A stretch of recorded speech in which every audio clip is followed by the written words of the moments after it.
Hello दोस्तों, स्वागत है आप सभी का। एक ही बहाली के बीच में दो वरिष्ठ यानी सीनियर आईएएस ऑफिसर्स का ट्रांसफ़र क्या बतलाता है?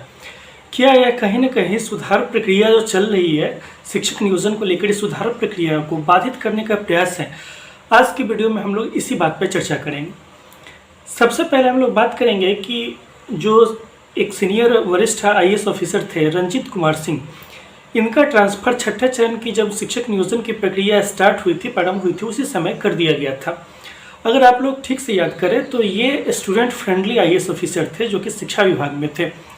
जब छठे चरण की शिक्षक नियोजन की प्रक्रिया स्टार्ट हुई तो उस समय स्टूडेंट के सामने अलग अलग समस्याएं थी। जैसे कुछ स्टूडेंट के साथ ये समस्या थी कि उनके पास उनका ओरिजिनल डॉक्यूमेंट नहीं था, डिग्री का, बीएड का हो या बीए का हो, ओरिजिनल डॉक्यूमेंट नहीं था।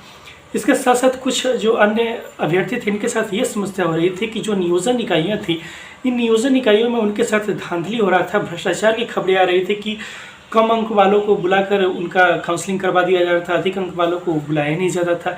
इस तरह से अलग अलग जो समस्याएं थी, ये सारी समस्याएं अभ्यर्थियों के सामने थी।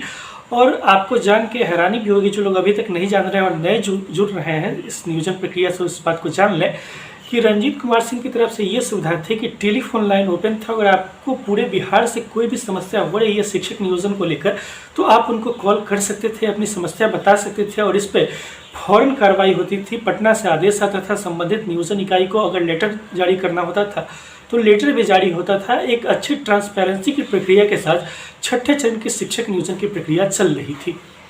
इसके साथ साथ ऐसा भी था कि उनका पर्सनल मोबाइल नंबर भी अभ्यर्थियों के बीच में था। मैंने खुद देखा है, इस बात से कोई इनकार नहीं कर सकता कि रात के 10 बजे उनको कॉल मेरे घर से खुद किया गया।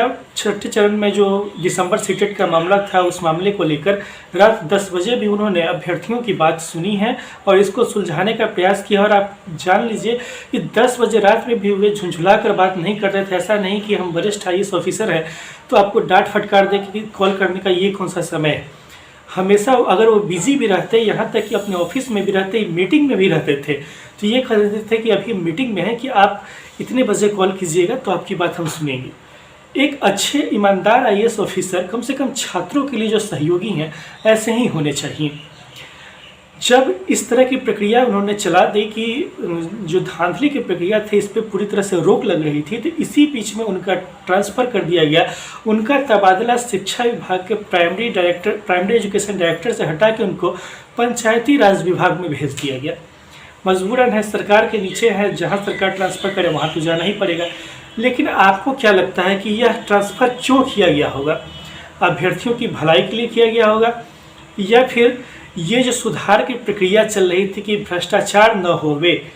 किसी तरह से आपको देखने में आया होगा कि नियोजन इकाइयों में खास करके 1 to 8 में ये धांधली बहुत ज़्यादा है, 1 to 5 में तो और भी ज़्यादा है कि जहाँ जहाँ मुखिया का प्रभाव ज़्यादा है, वहाँ पर यह देखने में आता है कि मुखिया अपने कैंडिडेट को भर्ती करने के लिए, घुसाने के लिए अनेक तरह के प्रपंच की रचना करते हैं। तो इस प्रपंच की रचना से छात्रों की रक्षा कैसे हो, छात्रों को सहारा कैसे मिले? छात्रों को सहारा तब मिलेगा जब उनके साथ सत्ता का सहयोग होगा, कुछ वरिष्ठ और ईमानदार आईएएस ऑफिसर्स का साथ होगा शिक्षा विभाग में, तब होगा।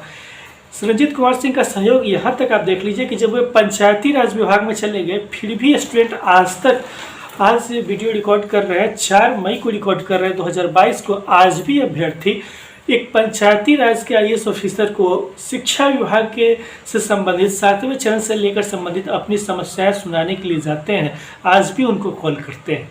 तो इससे समझिए कि उन पर छात्रों का विश्वास कितना ज़्यादा होगा। इनका ट्रांसफ़र क्यों किया गया? जवाब आप लोग कमेंट करके बताइए। ये तो रंजीत कुमार सिंह सर का मामला था। दूसरा मामला जो है अभी फ़िलहाल संजय सर का मामला है। ये भी 1990 बैच के आईएएस ऑफिसर हैं, काफ़ी वरिष्ठ हैं, अपर मुख्य सचिव रहे हैं शिक्षा विभाग में। इनका ट्रांसफ़र भी दिल्ली सेंट्रल डेपुटेशन पे कर दिया गया। यहाँ हम ये नहीं कह रहे हैं, सरकार पे ये आरोप नहीं लगा रहे हैं कि डायरेक्ट इनको इस कारण से, संजय कुमार सिंह के मामले में कम से कम ऐसा डायरेक्टली नहीं दिख रहा है कि इनका ट्रांसफ़र जानबूझ के कर दिया गया।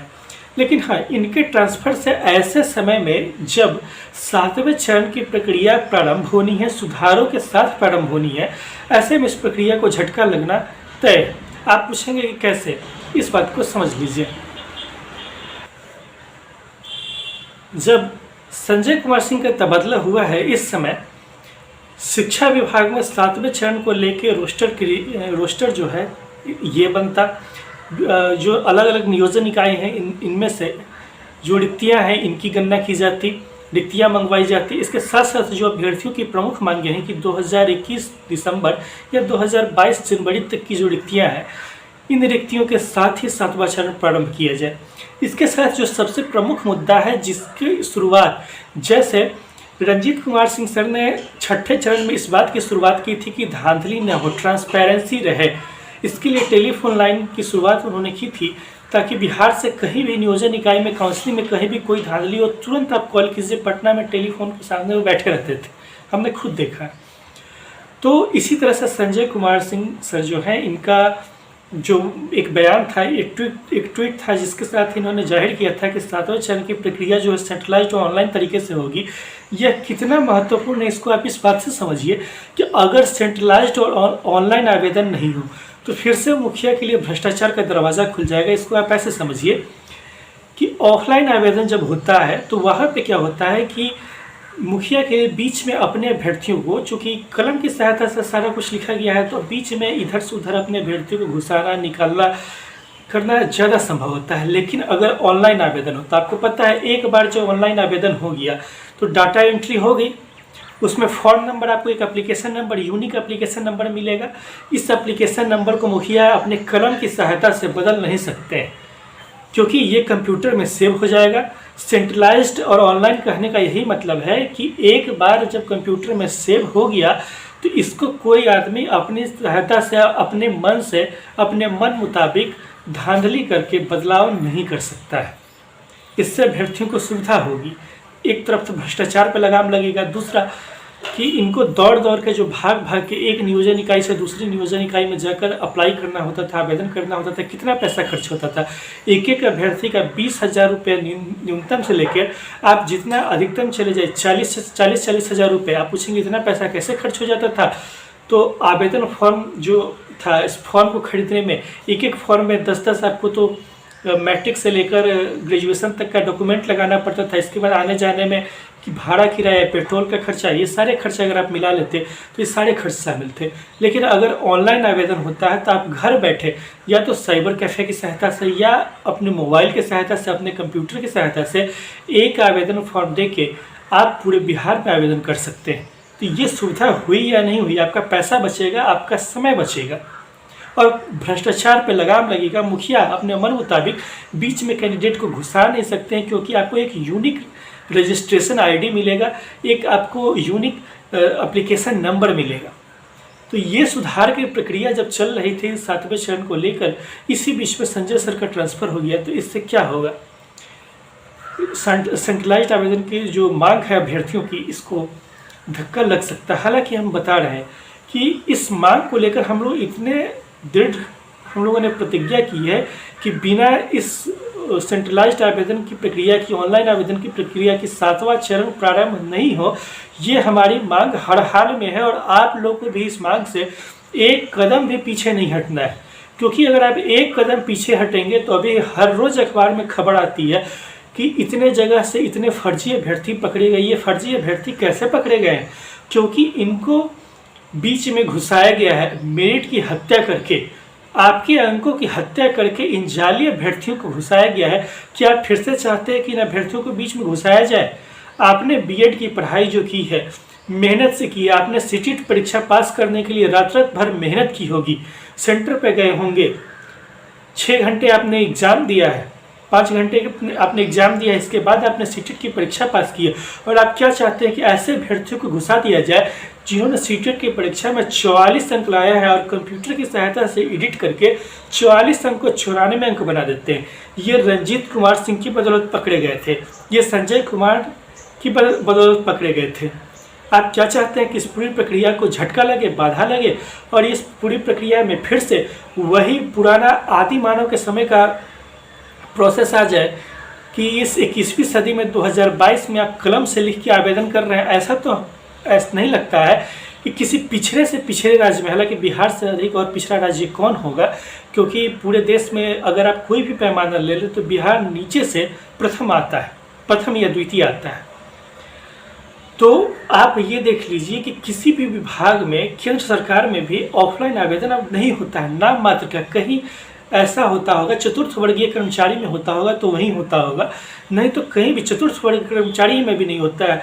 एसएससी एमटीएस का जो एग्ज़ाम होता है मल्टीटास्किंग का, इसमें भी ऑनलाइन एग्ज़ाम होता है, ऑनलाइन फॉर्म भरे जाते हैं। लेकिन शिक्षक जो पूरे समाज को प्रकाश देता है, इसका आवेदन किस तरीके से होता है? ऑफलाइन होता है।